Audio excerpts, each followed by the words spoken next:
Assalamu alaikum. Welcome to our Arabic course. This course is based on different lectures, and you can see different parts of the grammar there in this course. We have divided this course. You can also see audio conversations. We have divided this course. One is video and one is audio.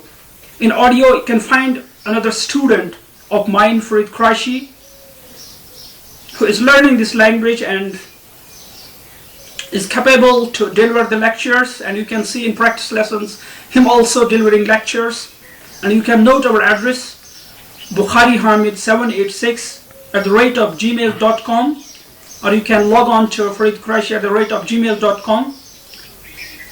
In different lessons, you can see the serials, you can see the lessons in series, first, second, third. We have gone through the fundamentals, and we have started with Arabic alphabets, and then we have started with pronunciation of the letters, Arabic alphabets, and division of videos based on items there. For example, demonstrative pronoun is there, personal pronoun is there, Arabic verb is there, pasteurization is there, and audio conversation is also there.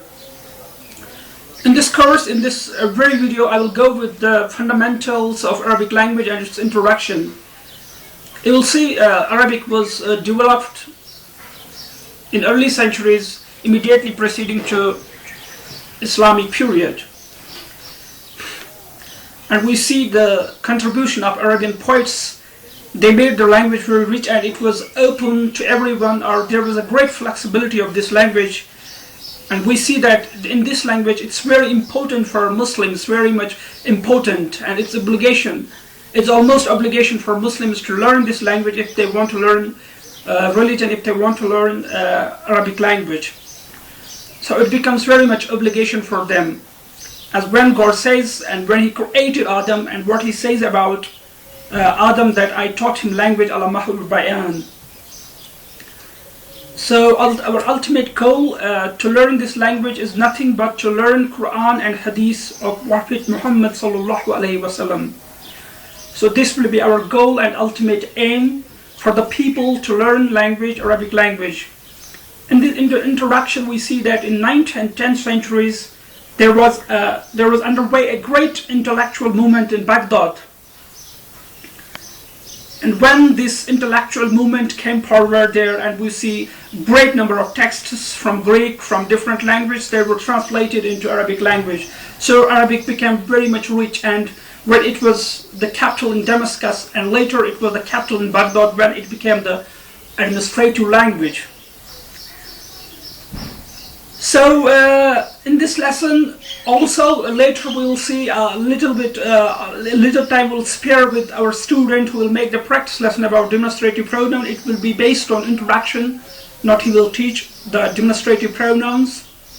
And we also introduce our books, where you can log on to our books also. One of my books, you can see this book. This is Fundamentals, or the Fundamental of Arabic language. And you can see also one of my friends, Syed Rashid Mir, he's also one of the co-authors.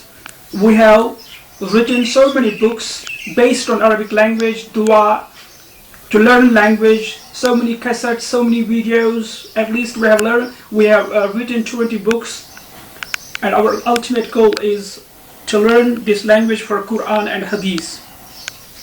We have divided this book into different chapters. You can find in the beginning there is tajweed, and there is huruf tahji, and there is the way to read these letters and the pronunciation of these letters, and their correspondence in English language and English phonetics.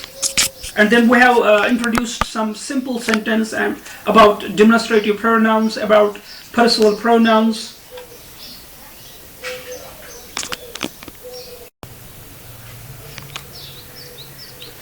Today it is not now the language of Muslims only. You can see that this is the national language of so many countries there in African peninsula as well.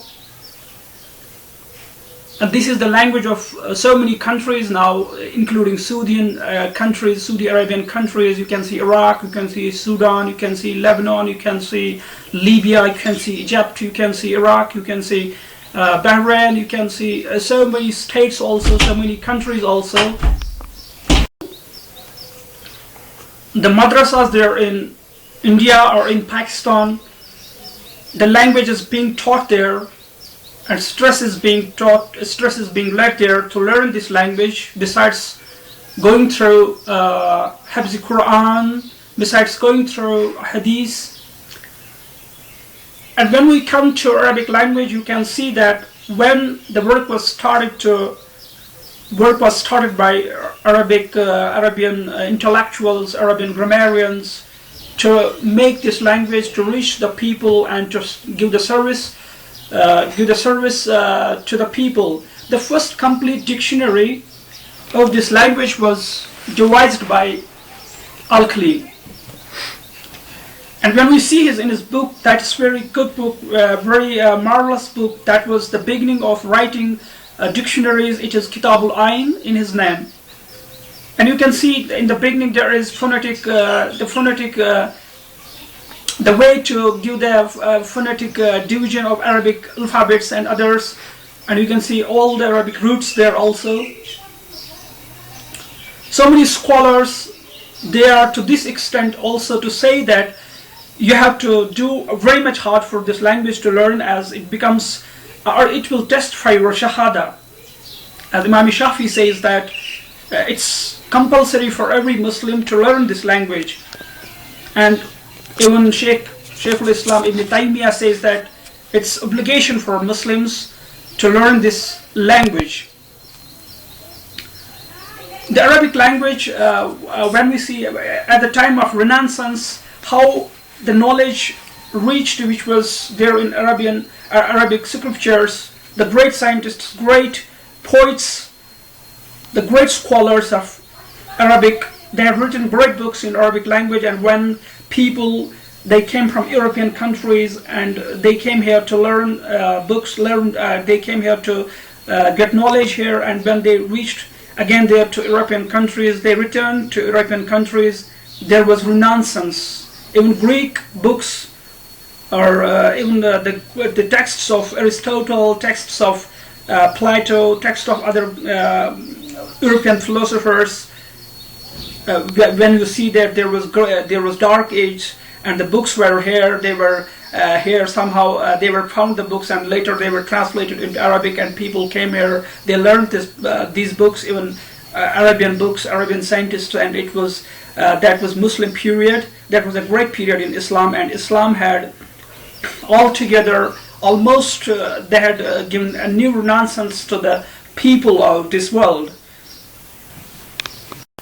Today, you can see that Arabic ranks 6th in world language, and there are almost 300 million speakers of this language throughout the world, which we mentioned earlier that the speakers are in every corner of this world. Whether you go to European countries, whether you go to Morocco, whether you go to Spain, whether you go to Asian countries, some of these two states where we can see in madrasas this language is being taught by great professors.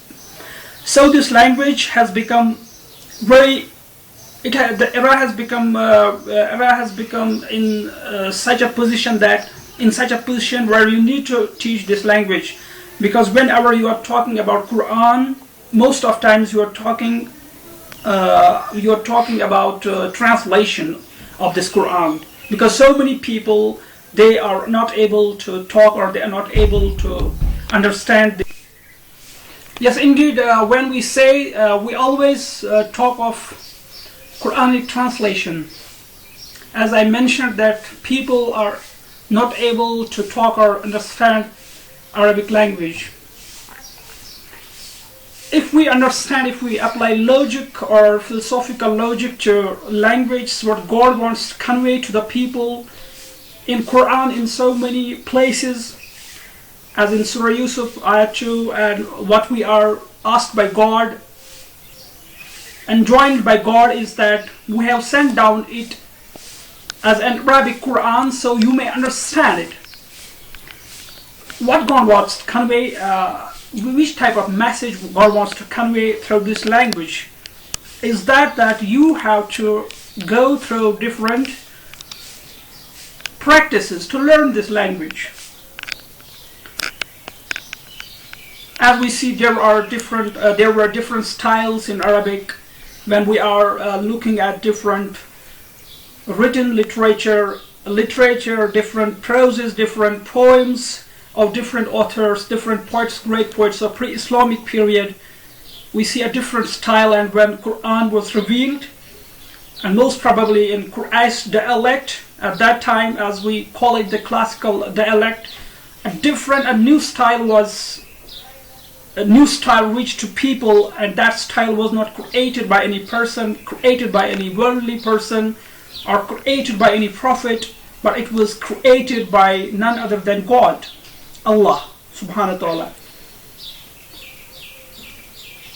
And in this Quran we see so many revelations are poetic in nature, and some prose. And when we look at the prose, we see there is meter also. And when we are talking about the language of Quran, so many persons, so many great personalities, so many poets, great poets were found dumbfounded, and they were astonished to learn. They were astonished to listen this Quran when it was revealed, when it was spoken, and when Prophet Muhammad sallallahu alaihi wasallam himself recited this Quran by sallallahu alaihi wasallam.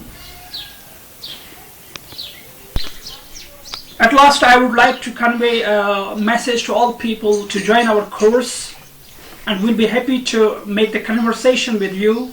We'll be happy if you are ready to learn this Quran, and we are happy to learn. We are students, we are not scholars, and I always think myself as a student of language, as I teach English language, or we have started this course, and I myself deliver courses, these lessons in Arabic language.